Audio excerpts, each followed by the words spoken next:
for day 2 of SALA. Stanford Center for South Asia and Art Forum SF welcome you all to the 5th edition of the South Asian Literature and Arts Festival 2024, or SALA as it's popularly known. I mean, it's an interesting name. Thank you for coming and being a part of this festival. Before we begin, a big thank you to all our sponsors who have enabled us to bring this quality of festival to our Bay Area community. Today's panel is Blow Cold, Be Cool. The keynote speakers are Ketki from Pint of Joy, Preeti and Madhuri from Kulfi Creamery, and they're in conversation with Sanjog Singh from Suki's. Let me tell you a little bit about Sanjog, because I know she will introduce the other speakers, but let me introduce Sanjog. In 1987, Sanjog and her family moved to the San Francisco Bay Area. Soon after, her mother, Suki Singh, started a venture, Suki's Gourmet Indian Foods, with the help of the family.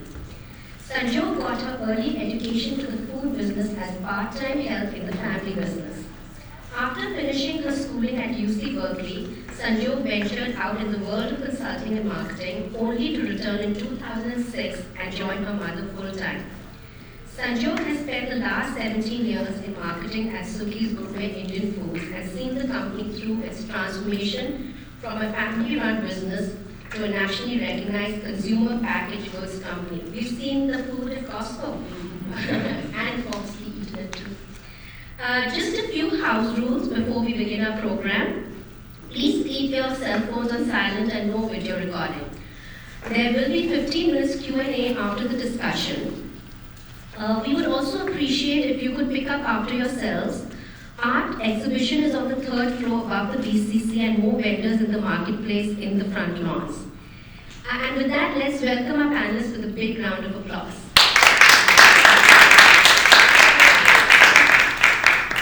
Thank you very much. That was a good introduction. Thank you.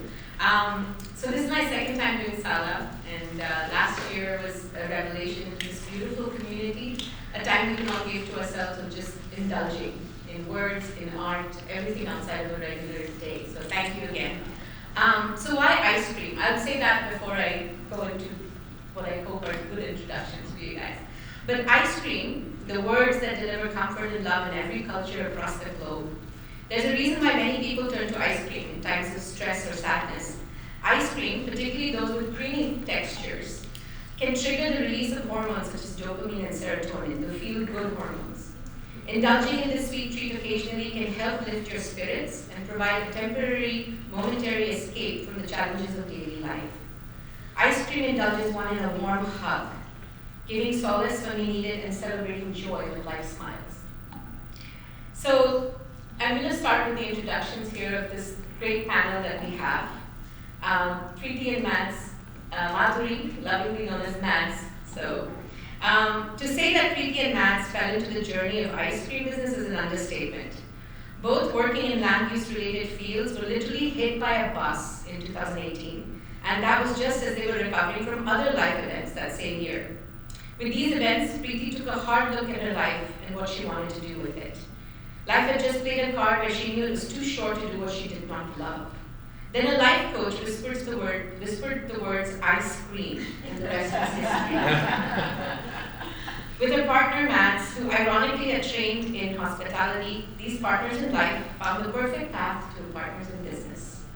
Together working day and night with the thrill and grit of having their own business, today Preeti and Mads are proud owners of Kulfi Creamery with 2 locations now, one in San Leandro, one in San Francisco, and products on shelves across the Bay Area. Their spaces offer consumers a space to create to taste nostalgic flavors of the homeland, along with new tastes inspired by their culinary exploration. So welcome, Preeti and Mads. Thank you. Thank you. And next we have Ketki and her business partner Arshi, who was not able to join us today. But I spent enough time with both of them, and I know that Ketki will represent them both very well. So settled in idyllic immigrant dream jobs with promise, both Ketki and Arshi developed a relationship through their children, where regular meetups during vacations and life would land them in a space of sharing their dreams. This is where thought bubbles started to emerge of we should do something together. Life events again played a role here when the pandemic landed them into the regular practice of podding together, eating meals with wonderful ice cream variations served by Ketki at the dinner table. Arshi and family were sold, and after many hours of user testing with great feedback, were assured that they were not alone. With the pandemic, they both found themselves laid off and made the plunge as the pandemic lifted. Today, Pints of Joy in Sunnyvale enjoys lines around the block where customers can get unlimited samples. So just remember everybody, I heard this. Secret, unlimited samples, and get transported to their childhood as they experience flavors that they grew up with. Their store is an adda, a place of gathering for multiple generations to come together and spend quality time. So welcome, Kate. So I would like to start this panel off with a question that a lot of us have had. You know, there's a concept, we all have something that we do well, that we always think about, having a storefront, engaging with people. It's very sexy, right? It's just the thing that makes you actualize your dreams. So I would like to understand from both of you, all of you, what does it take to have this idea that you're making at home, or this idea that you enjoy and have good, input into, taking it from an idea to a storefront or to mass production? What goes into this whole thing? So whoever wants to go first. Yeah. So as Sanjog rightly said, we started literally making this at home.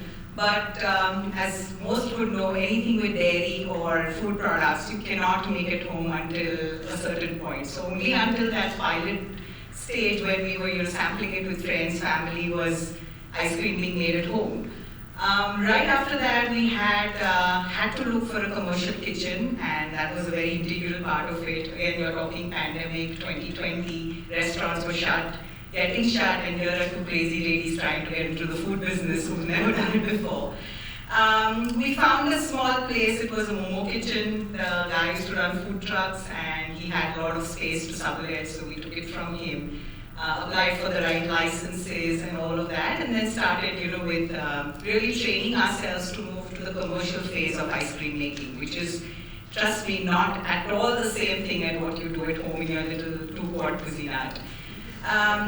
But I think going really step by step and taking one challenge at a time was really what helped us grow, rather than looking at a huge picture. It started with one freezer, one machine, one merchandise freezer. So everything was like baby steps, and that really helped us grow.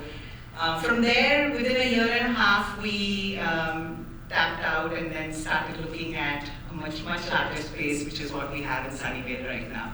So yes, front of the scenes looks beautiful, glamorous, awesome music, but lots goes behind the back with freezers melting. We were just talking about it. Power cuts, inventory getting lost, and everything has to be dealt with. So yeah, we enjoyed a little bit of everything.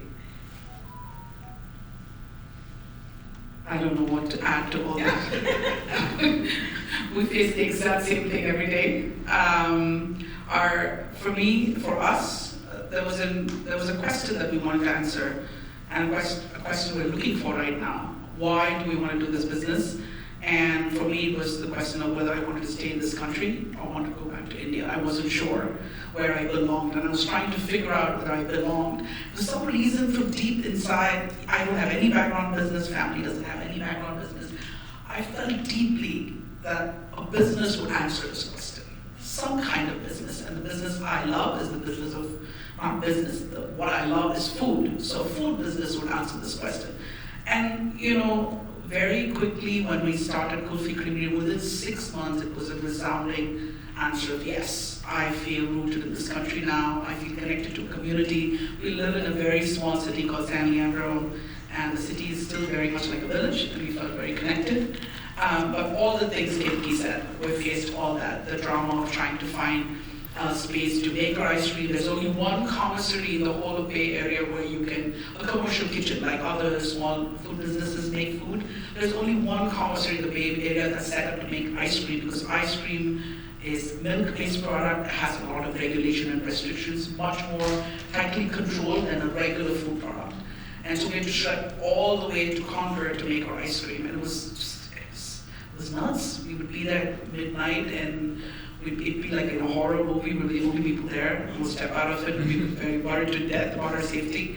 So we then found, luckily we happened to land in San Leandro. There was an old ice cream business that had some space to spare. And they said, okay, on the weekends you can bring your own machine and churn your ice cream. So we bought a 1 gallon machine, put 1 gallon and get 1.5 gallons out. We took this machine and would drag it into the factory and make ice cream.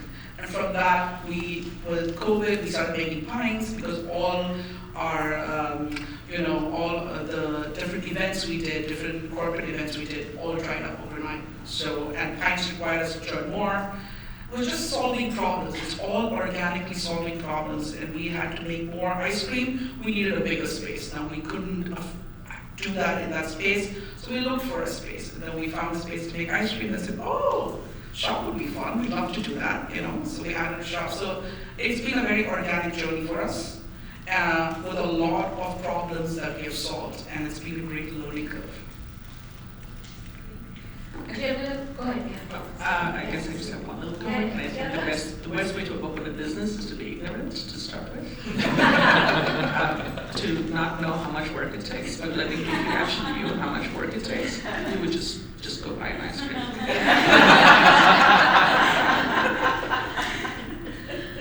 Very, very good point. After being in a business and having seen it to its successes, you know what you put into it. And so a lot of times when people come and say, I have this idea and I want to come talk to you, I'm like, I can't. Because it's true. If you knew what the journey was, but it's very rewarding. But if you just took the facts of it, it's a hard case to make. That's why it has to be very important that your heart is in it. Because that's what's driving you here. So very well said. Thank you for that. All right, so I'm going to switch this up a little because we are here at Sala. We're celebrating art, right? And what is a business panel doing in an art place of art? So tell me this, where do you think the worlds of business and art collide? Whoever wants to take it first. I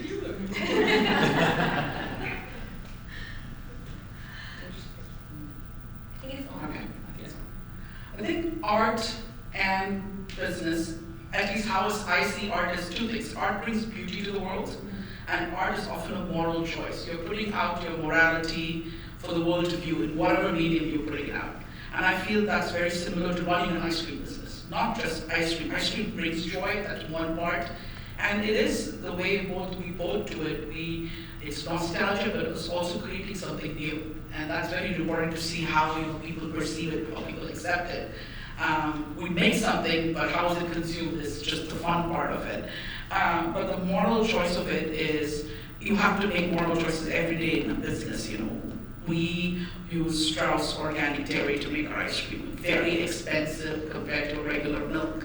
And why do we do it? And we do it because Strauss, we think and we read, is a good steward of the land. They're very, they use renewable energy and all those things that go into it. And at our very small scale, it's not very easy for us to do all that, but we can use the Strauss milk. It's right there, the dairy. So we use the organic milk. That's a choice to make. And there are many other choices we make every day, some which are defined by the economics of it and some by morality. And I think art does that as well. So I think that's a very good connection in my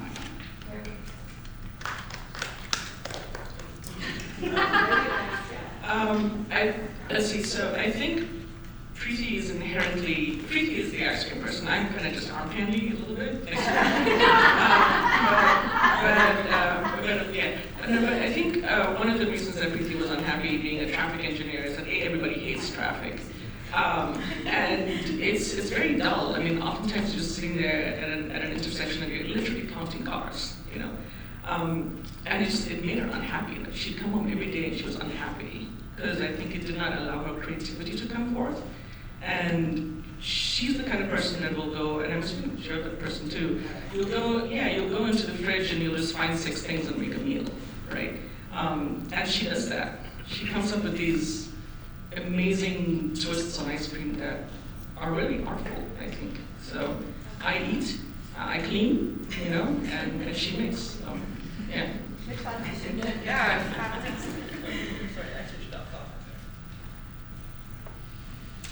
For me, art and business actually go a very, very long way. I come from a family of art. If anyone's familiar with Camlin back in India, the makers of art materials, stationery, and that yellow and orange geometry box. So art, artists, color was very, very deeply rooted right from my childhood. All I heard on dinner tables were conversations with, colors being launched, this new product being launched, and meeting a whole array of artists all over the country, right from the budding ones at school to really, really the masters. So I understood that a product like what Camlin put out there just brought so much happiness and joy to every age group, every generation. And it wasn't a thought, but I think when the ice cream came out, we probably could relate it very similarly to that joy of art that my family brought to millions in India and abroad, to something that we could bring here. Every generation enjoys ice cream. We have multi-generational people coming into the store, and there's something for everyone out there. So to try and draw little parallels, I think I get that joy and inspiration a lot from my family, and when I see those faces light up in the store as well, when we sample the unlimited samples, I am very proud of my heritage and very proud of what learnings I've brought to the table. And it's really wonderful to see all the art here, to meet these talented artists here, so I'm really looking forward to doing that. Okay, so Yeah. that's good. All right, so next, as I think about sort of my journey through the business, through my mom's journey, one of the things that I think we all play roles of in our life today are multiple identities. And the business has to become a child, or there's a nurturing quality that you have, you're growing it. It's very much like parenting and having a kid and seeing its needs away from yours. So there's that and all the other roles that you play in life. So this competition between identities. So I'd like you to comment a little bit or talk a little bit about the other roles you play in your life, and how do you balance between the needs of this child versus the other roles that you play in your life today. So Arshi and I have coined a little term for us. We call ourselves mommypreneurs. We are really equal mothers and equal entrepreneurs.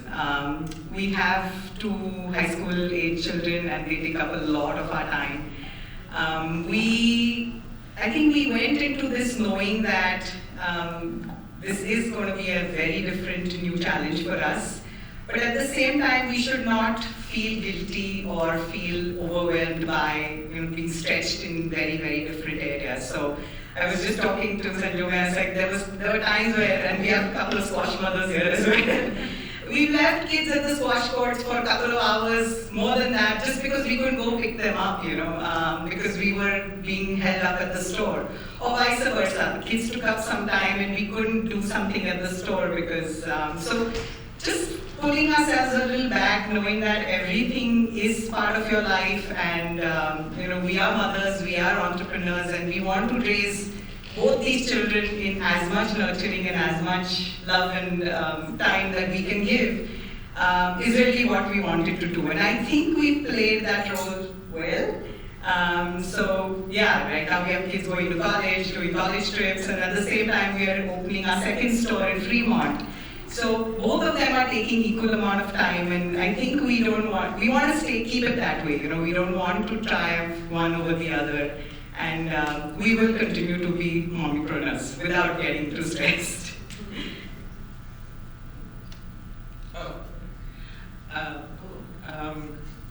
So we have no children, no biological, human children.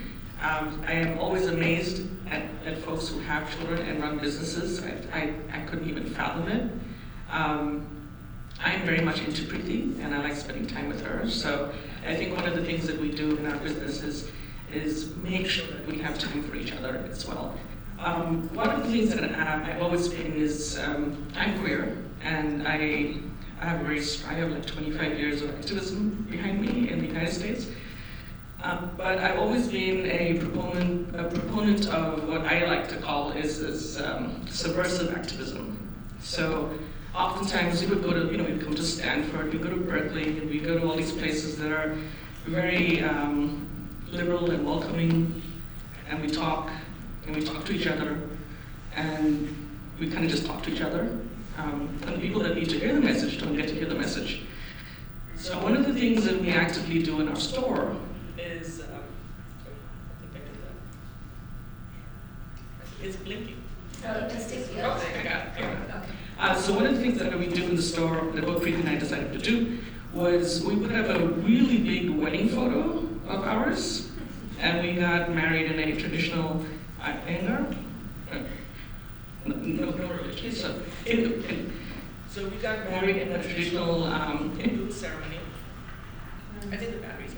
Oh, it doesn't matter. So we got married in a traditional Hindu ceremony in the open zoo. There's a really big photo of that on our wall, and right next to that, is another poster that has a timeline of why activism is so important. We asked the kids to work for us. What are you fighting for? No clue. Everything's fine. Queer people are fine. Unlike in today's world, no, not everything is fine, right? So we have people that come into us, like oftentimes really conservative people, but they look really conservative, and they're waiting for their ice cream. They have nothing to do. They read our timeline. They look at our photo, right? Every time someone looks at our photo, I'm like, that's me, and that's my wife. That's me, that's my wife, right? And so that's kind of what I like to do and use the business to do. We happen to be right next to Habibi's Birria. So we get a lot of immigrant, older, more conservative aunties, particularly coming into our store. And it's so fun to watch them just stare at the picture. What are we looking at? What is this? We're in full South Indian traditional wedding clothes. Vance and I are holding each other's hands with a huge photo there, and it's got the words from section 377 reading down, and it's got those words up there. It's a baffled look, and I'm like, if she's not here, I'm like, that's me, huh? It's my wedding picture. I don't say much else. They're like, oh. And I think it starts a conversation. Maybe they'll go back and ask something with their kids. We hope it starts a conversation, and that's why it's there, not because we like our wedding picture. I think one instance is this young gentleman came in and he brought his older parents. He had just come out to his parents, and they didn't understand. They were not accepting of him, and he brought them there to show them how two old lesbian women could run a successful business and be just fine in this community. And so we just went outside, sat outside on the patio and chatted with the parents. And hopefully that makes his life a little better, right?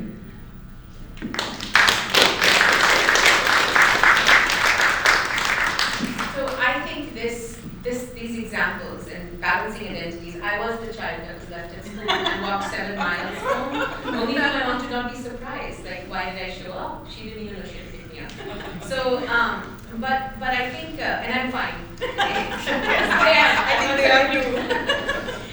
But I think so one of the things is, yes, that nothing that you do will be perfect, because you're distributing your time over a bunch of things, over a bunch of identities, and there's a finite time in your space in your head and time. So it won't be perfect, but it works, and it drives a lot more impact than you think. It's not just about, oh, I can give full impact to my children. I have learned so much from my mother with what she did. And Matt, you really drove the point in. I mean, your sphere of influence has increased so much that you are able to bring in and highlight other identities that have so much impact through the fact that you have access to all this, and you're making change. You're change makers. You guys are change makers, which is what artists are as well. So they reflect the reality of the current culture. They push it out there and they educate, and you're able to do all that through. Exactly. And exactly, like so many mothers come to us and want to start something new. And I think the message we've driven is you don't have to make make one choice or the other.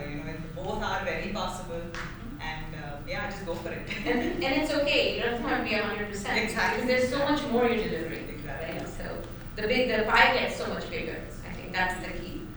So I'm going to ask you this question, and again, it's hard not to notice that you all are women partners, right?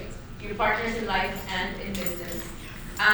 So tell me, how do you think gender plays into your partnership in business? Otherwise, Matt's going to be much longer about this. But how does your women partnership play? And if there's an insight that you have or you've thought about, if it was a man, what would it look like, considering today's where we all are conditioned to?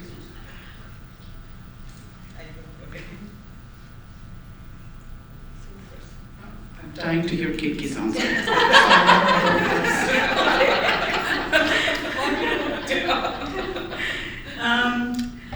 So let me talk about two sides a little bit. I think with having she as my business partner, a longtime friend, in the business we realized that we first of all started and hit off well because we shared a lot of the values which were very, very similar when it came to starting a business or how do you treat a customer, how do you treat an employee, all of that. I think both of us were on the same page for many, many of those things.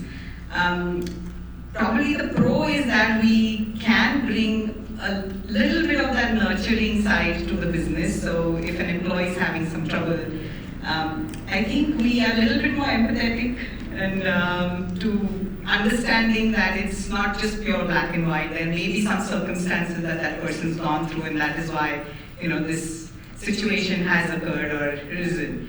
I've always had male bosses, so I can always say I was in the fintech world for many, many years before starting this business. So I could see a little difference in how they approached a situation versus perhaps what Arshi and I approach a situation. But on the other hand, we have been taken advantage of also as being two leaders for a business, and we've learned through it. Now we're much better and more thick-skinned than what we were 3 years back. People pushed us over, what do you all know better in that kind of way. But I think once we've established the product, established the brand, and people see that what we were able to achieve, I think a lot of them have kind of scaled back. And we've also grown part of this. So yes, so being two lady entrepreneurs in this has had its pluses and minuses. Our husbands have definitely been very supportive. Arshi's husband and my husband, who's right here as well, helped us immensely at the start of the business from the background. But I think once they saw that their help was done, they kind of just pulled back and let us push. So we've had all aspects of having a male, not having a male, and at the same time being two leaders in this. So I just gave the whole aspect.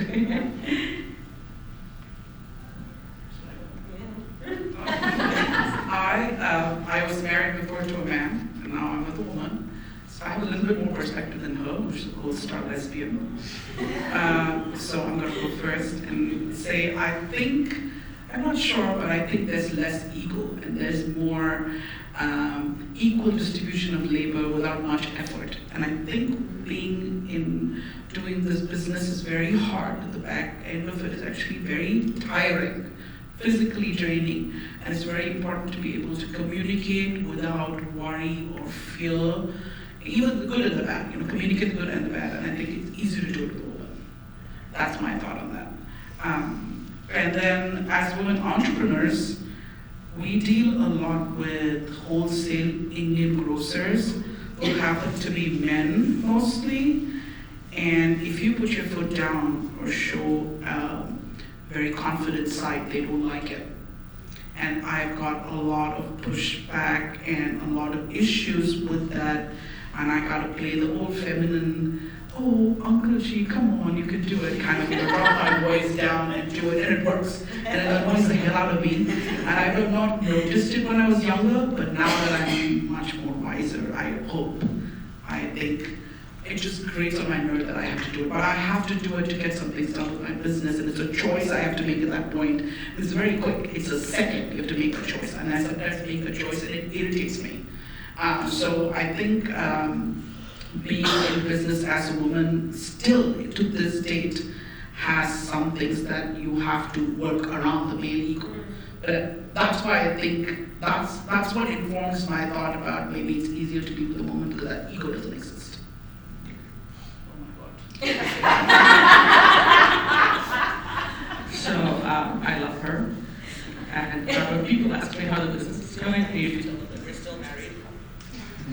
Okay. So I usually just tell people we're still married, and that's kind of probably the biggest success that we have, running the business. I don't know what it's like to be in a relationship with a man, so I don't know about general ego and stuff. I've been blessed to have men around me that are really wonderful, so can't really speak to anything else. I do get on the phone, can I talk to your husband? Because if you're married, you automatically have a husband. And it's sometimes hard to explain to people still in today's world that no, I have a wife. So I think physically, I think it would be nice to have a man around, because I feel like a man could probably just lift more things. And therefore my back, which is currently a little jacked, would not be jacked. Right, so I think, I don't know, I think at the end of the day, I complained to my mother one time that, I have these problems. She said, what problems? And I said, no, you wouldn't understand. It was about 2 women, I wouldn't. And she goes, no, tell me your problems. I told her, she goes, everybody has these problems. This is not a woman problem, this is a more than one person in a room problem. Right, so I don't know, I don't know about the ego part, but I think if people are just communicative, which Preeti is amazing at, you would have a decent relationship, so I think that's what that is. I just feel like I need to add, because she said Preeti is amazing, so Sumita's math is amazing too. I think I do want to add something to this, because I grew up when my parents worked together, and they came from a different generation, and my dad was an amazing father, very different from other male examples that I've seen around, and did help my mom more than, but not enough. And I love that you said there was like an equal distribution without talking much about it. I think maybe there's something about women being able to see multiple perspectives, where men are just not conditioned in that generation. I think it's changing. All the men in the room, you're here. I think it's changing. But I think that's you had said another important thing that I think we have to recognize the privilege of. You said it's frustrating to you to have to cow down like that in front of the older generation and just make them feel important and stroke their ego. So last year I noticed this in the conversation here. There was this generational difference in the women. So my mom, I told you I moderated my mom's panel, and of course there were questions that needed to be asked, like did you feel the racism? Did you feel the gender inequality when you came to the US and started your business? And she said no. And I said, well, how can you say no? So it was a conflict of interest me moderating her, because I was like, how can you say no? Like, I can't imagine that you didn't face that racism or gender inequality. Well, as I sat through other panels, because this question would come up enough, you see, the privilege of being frustrated is what Preeti has today. My mom didn't have that privilege because she needed to get food on the table. If she started thinking about why she didn't get a contract or how she's being treated by the buyer, life would stop. She needed to make business happen. So she did not even have the privilege of being aware that there was something unequal happening here, whether from a man perspective or from a race perspective. But Preeti has, because of the work done by that generation, we are now at the table that we can get frustrated. And I think that is a privilege. And we need to recognize this generation, because there's a lot of anger in this generation to say, why is the henna been taken away? Why are they doing henna tattoos? That's our culture. They stole it from us. Why is there color on? The Holi, it's stolen from us. But really, we can get frustrated and mad. They could not. They were just glad that other people recognize that aspect of their culture. And I think that's very, very important. So, yeah.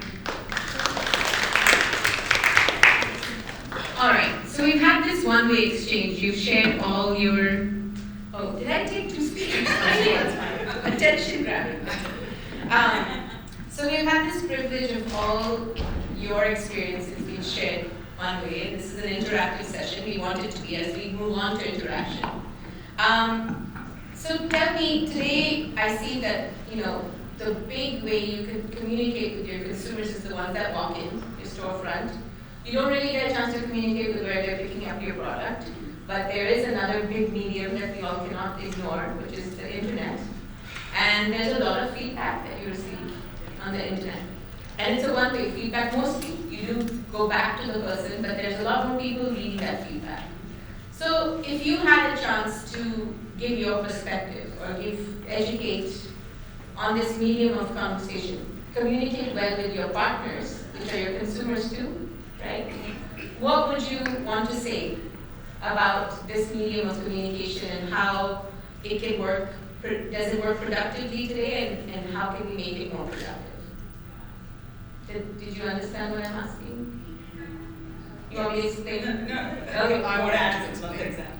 Yeah. Okay, so basically, when I go, I eat food, your ice cream, whether at a store, and from the storefront, and I communicate with you, right? And then maybe you address mine, but there's a lot more people I'm communicating with, not just you. And again, it's a partnership that you have with your consumers. So this is your chance. You've got all these partners here. If they haven't tasted your ice cream, they will. Sorry, I did turn this off, but so this is your chance to communicate with them of all the feedback that you get and how you feel about it. And if there's a better way to communicate with you. So, we might not like this, but it's okay. Let's see. So I think, and I don't know why this is, but I think South Asian folks that we have seen, because we've seen different people coming to the store. We're in San Leandro, so we have like a whole swath of different people that come into our store. And sometimes there is this need to be better than. So when you're eating something and someone says, "Did you like that?" It's okay. You can just say, "It's not to my taste. It's fine," right? So I think one of the things that we could do, or we try to do, I try and educate the customers that come into our store that the customer is not king. We provide a product, you provide us money, and in that exchange, we are pleasant and civil to each other, right? And so I've had people come to me and give me back ice cream like 15 minutes afterwards and say, "Can I exchange?" I'm like, "No, it's ice cream." It's like, I can't. And I think one of the ways that customers could really help businesses, especially small businesses like us, is to do reviews. And unless you really hate something, even if you just liked it and you just walked away, give us a good review. Because when you're looking for food or for experiences, you're going on Google Maps, you're going. Yelp as a business is really hard to deal with. So in any other kind of venue, the way that you found the business, go on that way, and if you like something, say it. And that really helps small businesses. So that's, I think, one way that would be really nice to communicate. And if it's something that we could do to consumers to help you educate, let us know. We'll probably do. Yeah, so exactly, very similar thoughts, reviews, the algorithms that Google, Yelp, somehow they all work. One negative is equal to many positives, and one negative can drag you down so much more than 20 positives. So all that affects the business definitely. But we've had people also similarly come in, sample as many ice creams as you want, then purchase and then leave a bad review. So the very fact that we've given you the opportunity to sample, don't buy, there's no obligation. But it's almost like you walk into Costco, you try the product, you buy that exact same thing and then leave a bad review. So these things hurt us. We definitely don't take it to heart. Like I said, we've become thick-skinned over the last 3 years.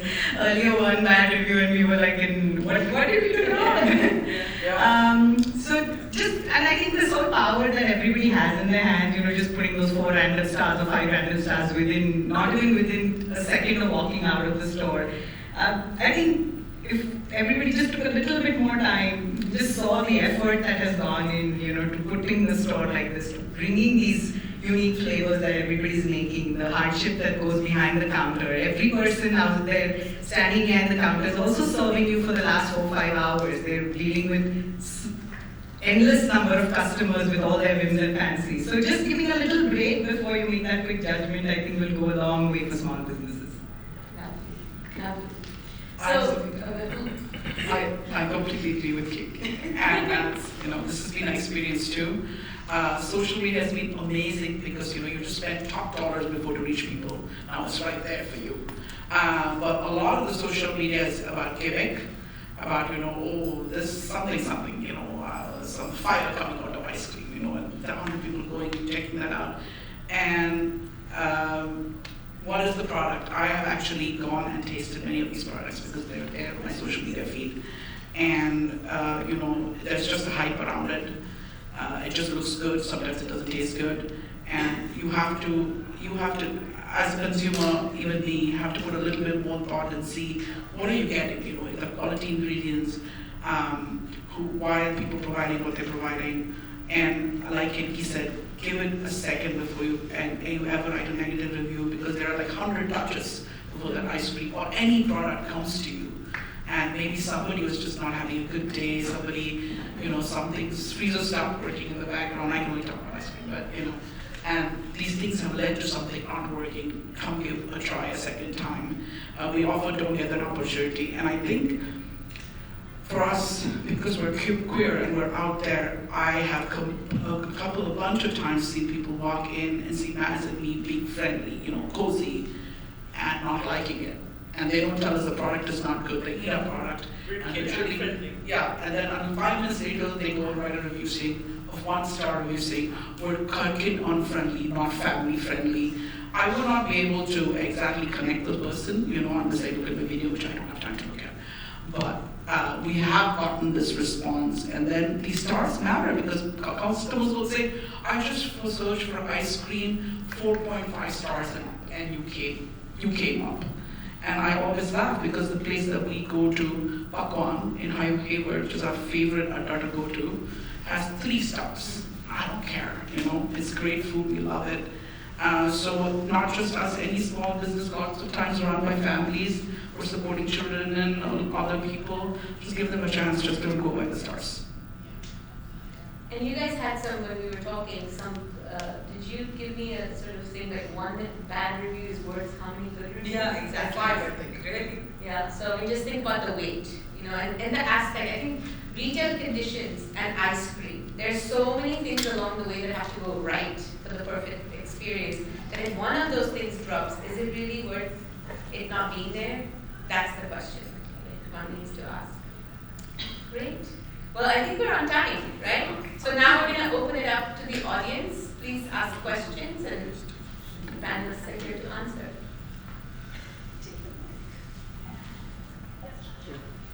Do you offer a cold tea? As part of your ice cream, do you offer a cold tea also? Yes. So, Both of us do. do you understand what I said? Yeah. So how do you promote cold tea to non-Indians? How do you get them to taste? Because there's quite a difference in the taste of the two. So how do you engage your customers, your non-Indian customers, to promote kulfi? Want to go first? Yeah. Yes, so kulfi, as you know, has a slightly different process of making than the traditional ice cream. A lot more depth and concentrated flavors are in that particular flavor or the product. So whenever a customer comes to our store, we have trained our staff to really talk a lot about each of the flavors that are in the dipping cabinet out there. We encourage people who've not tried those flavors to give it a try. For example, in our store, we have a Malai Kulfi, which is a nut-free product, and a pistachio Kulfi, which is a nut-free, with nuts. So just having the customer try both and understanding, what the difference is versus a traditional, just a saffron cardamom ice cream for that matter. So through samples, through just talking about a little bit about the heritage, giving descriptions is really what we try, and have the person try as many flavors as they can and then finally make that decision. Our store is called Kulfi Creamery. So like it or not, everybody, Indian, non-Indian, comes and tries kulfi first because that's what we're called. And we're very, always explain what the ingredients are and the flavor. Ours, the kulfi we make is a Malai kulfi. So we put pistachio, walnut, saffron, cardamom, rose water. Usually does not have walnuts, but we're in California. It's a land of walnuts, so we're like, yeah, we should have walnuts. And we explain how our kulfi is different from a traditional kulfi that's made only with milk that's cooked for a long time at a low temperature, then it's creamy and it's made as a milk popsicle. We don't do that. We do an American ice cream with, Strauss organic cream, eggs, and all that, and then we, put the flavoring of kulfi into it. I mean, we put all these different aspects of, spices and nuts into it. And it's fascinating because I think 99.9% of the people who try it buy it. It's such a loved flavor and makes sense why it's the most popular flavor in India.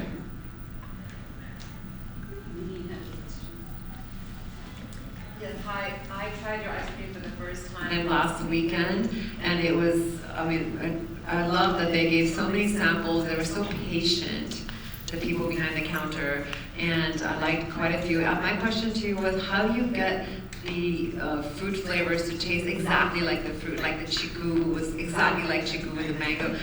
I was really beautifully surprised. Yeah. So we have actually been importing our pulps from India, especially the chiku, mango, sitafal, and the white guava. Just because we tried with what was available here and we never could match it, that the Mexican mangoes never came close to the mango flavor that we wanted to share. So if it had to be Alfonso mango, we were a little snobby about it and we had to bring it from India. And really that's really why, because the fruit comes from where it originates. The lychee comes from Thailand or China and like that kind of thing. So you import them? We import our pulps, yes. Yes.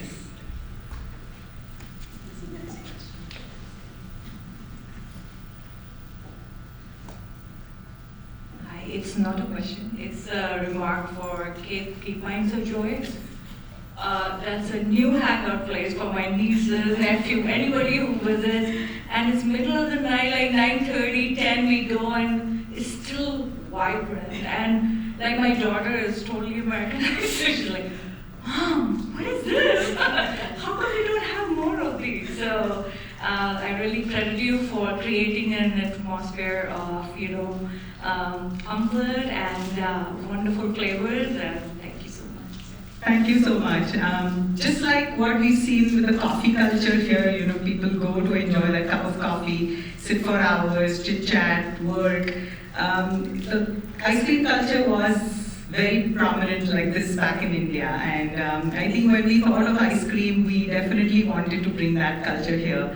So which is why we keep our stores open till midnight on Fridays and Saturdays. It's a very after dinner thing. We see the maximum crowd between 9 and 11 p.m. And that's really where you probably come at that time and see it. Around 10 o'clock, 10:30, everybody's rushing and the line is bigger than ever. Yeah, and it's the same aspect. We've got a lot of seating, we've got great music playing. So I think people just enjoy it. I've seen in the parking lots also, people have their trunks open and just sit around and just enjoy ice cream. So we've tried to bring a little bit of that. Please try it out. Thank you. Here's the next question. Two questions maybe. One, I come from San Francisco. So where can I find it? Preeti can answer that question. We are in Salesforce West in downtown San Francisco. Very far. 7 by 7. San Francisco is pretty small, from what I can see. Of course. The number one bus would take me straight. But I just have a question about that. So what time does it close? Because that area is not always safe. We're open. I can't go there 12 in the night. No. In San Francisco, actually, we're open only from noon to 6, Monday to Friday. Because we tried Saturday, Sunday. It's a ghost town in downtown. Is it in any other grocery stores or just safe? We're in a chain of groceries, high-end liquor store called Healthy Spirits, which have 4 stores. Spirits, right? Healthy Spirits. And then we're also at Cheese Plus on Pole Street. Cheese Plus, oh, that's close. Yeah. Thank you. And what sugar do you use? I mean, what do you do with sugar? Cane sugar. Cane sugar. Yeah. Thanks.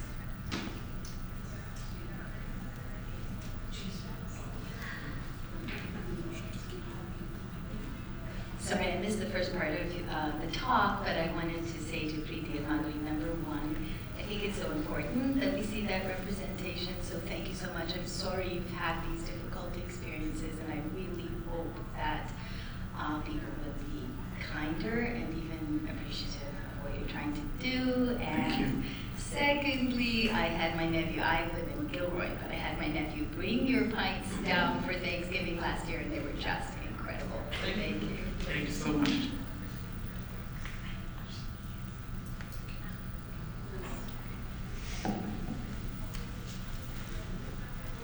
So I'm a huge fan of Pints of Joy. We take all our guests there. Last month we have so many people visited and everybody really enjoyed. We love the samples that you provide. I work for Intuit, which is developed the accounting software QuickBooks, and I know it's a very hard business. Almost 40% business closes within 5 years. So I'm glad you are still continuing your passion and doing this. My question is like, what is your process to innovation of this ice cream, and what are the strangest failed ice cream flavor you have tried, and what are the story behind it? So inspiration-wise, actually it's everywhere, literally everywhere. For example, blueberry lavender ice cream, I smelled a candle. And I'm like, okay, maybe this combination would work amazing in an ice cream. Just gave it a try, and yeah, it really came out beautiful. But we do a lot of, like right now with Diwali coming up, we've done a whole mithai range of ice creams. That was unique 3 years back. Not too many ice cream places here had that level of mithai ice creams. I also saw that coming right now from India, where the big naturals and all have the motichur ice cream, the gulab jamun ice cream, and gajar halwa, so which we already had in our store. So I think we try to be very seasonal, very festival oriented. So for Sankranti, for example, we have a Tilgul ice cream, which is very, very popular. Just the whole base is made of jaggery rather than sugar. So it imparts that really nice brown, nutty flavor to the whole thing. So we try and align to see what's happening around us, or what festival, or what can we kind of tie our flavors with, and bring something like that. But you'll be surprised, pumpkin spice has been an absolute failure in our store. I don't know why. Every store it works, but somehow pumpkin spice just, I don't think we even go through 2 gallons of pumpkin spice, so we're just going to keep that on the back shelf now forever. But we constantly make some weird combinations. Some of them really work great. Some of them, because there's so much science in the ice cream also, rather than just the flavors, if you just increase a little bit more of the fat percentage or a little bit more of the water percentage, and you're trying with some fruit, it may not work well, because it may just maybe icy, or it may be, like one flavors which we had was green mango. Green mango, we made a sorbet out of it. So we call it kachi kari or ampanna sorbet. We tried it with kachi kari, like the actual pulp, but it was so much of trial and error to get the right proportion of the raw mango in the ice cream. So yes, it takes a lot of trials, and I'm sure they've done the exact same before. And I think a lot of my friends will attest to it. I think we just keep on passing ice cream to them to give us feedback, and they're probably sick of it by now. So yeah, that's pretty much our process in business development. So actually, So we do not make traditional Indian ice creams, right? We are not authentic, in as far as I don't know what authentic is anymore in our world today. So we make all kinds of things. Preeti we wanted to make something that was German, and Germans use sour cherries. So we bought sour cherries. We made an ice cream. It tasted horrible. It tasted like it tasted like the milk had split because of the sour cherries, right? We're like, okay, we're not making that anymore. One of our kids was not having a good morning and made 10 gallons of what was supposed to be cardamom ice cream and ended up being black pepper ice cream. And we're like, oh God, I mean, it's 10 gallons of base. That's a lot of money, and all the labor that went into that. So we said, we have to do something with this, right? So we made 5 gallons of a vanilla black pepper ice cream. It's fantastic. And then we made a raspberry black pepper ice cream. It was raspberry Malabar black pepper. And fantastic. Bestsellers in the store. So sometimes you take a mistake and fix it. Right? It's ironic that you say that, because I just got off talking to a business in India that does extractions, spice extractions, and they're doing combination spice extractions, Malabar spices, I think it's called actually. And one of the things that's known for the scientists working on spice flavorings is that a little bit of black pepper needs to be added in some combinations to get the balance. So you accidentally did one. Yeah. Yes, we have time for one more question, last question. I live in Southern California, and there's a real genre of Iranian ice creams there, ice cream rolls and all that. And they're really crossed over. So if you look at any of the things, you'll see that there'll be top ice cream in LA, bar now, it's not Farsi. How do you think they did that, and what are the learnings for you? Learnings in just... In terms of, what did they do to kind of cross over that? Was it just fortuitous, or did they do some specific thing? There's a place called My Team Alone, which everyone knows, and they're all kind of thinking with that. So. Yeah. Yeah, please. So a lot of the Indian flavors come from Persia. That's the heritage of kulfi comes from, and faluda comes from falude, which is Persian ice cream. And we've actually gone to Masti Malone and had the ice cream. It's great, fabulous. So very easily the pistachio and the rose and all those flavors that Desis have, not the fruits, but the much more syrupy flavors. Saffron, all that is part of their heritage, so it's very easy to cross over. She was saying I'm land use, so I'm an appraiser and I do work in LA. They have a very, very large Iranian population, right? And so I think it's easier for them to kind of cross over just because you have the population base there.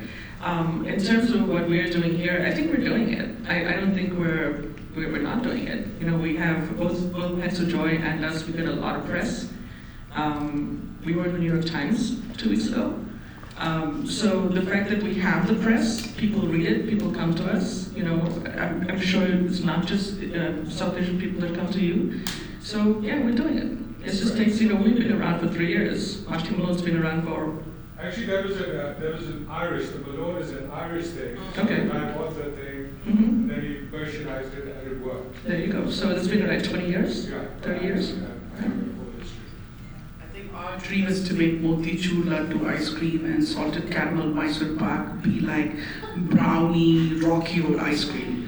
It's just accessible and familiar to everybody in America. I think that we both are working towards that. A lot of other small Indian mom and pop stores across the country are working to that because they reach out to me all the time and say, hey, let's collaborate. How are you doing this? How are you doing that? What they say is, give me your recipes. That's what they say. Why do you call it kulfi? Because kulfi would be a real departure, right? You sort of create a whole year. We call it, we have to come up with some name, and we call it Kulfi, Koolfi, and the root was Kulfi. If you are in the know, you know it's an Indian ice cream. Of course. But if you're not, then it's Kulfi. We're in like the hi-fi tech capital. We come up with some name, so we decided it just kind of works, fun of it. Yeah. So the other thing too, and I don't know, this is sort of taking to socioeconomic extremes, is we are right next to East Oakland, like 2 blocks from East Oakland. And we'll get people from East Oakland that are not particularly wealthy, that are driving by and they're like, oh, creamery, ice cream, I love ice cream, let's go, right? And they want Rocky Road, it's just economics, right? But they come in and they have cardamom ice cream. And they're like, oh, what's cardamom? I have no idea, you gotta taste it. I don't know how to explain cardamom to you. They taste it, they love it. And so that's the way that we're kind of bridging this situation where you just sort of take flavors, And it's true for Indians with cinnamon as well. So many places don't have cinnamon. and folks come in and they have cinnamon in our ice cream because we mix it with our desi flavors, and they love it. And they're now getting more used to cinnamon in the ice creams. So you guys are well on your way to educating and Yes. making space for Yes. a whole new category of Indian specialized ice cream, but appealing to the mainstream and getting into every American household. So thank you all for being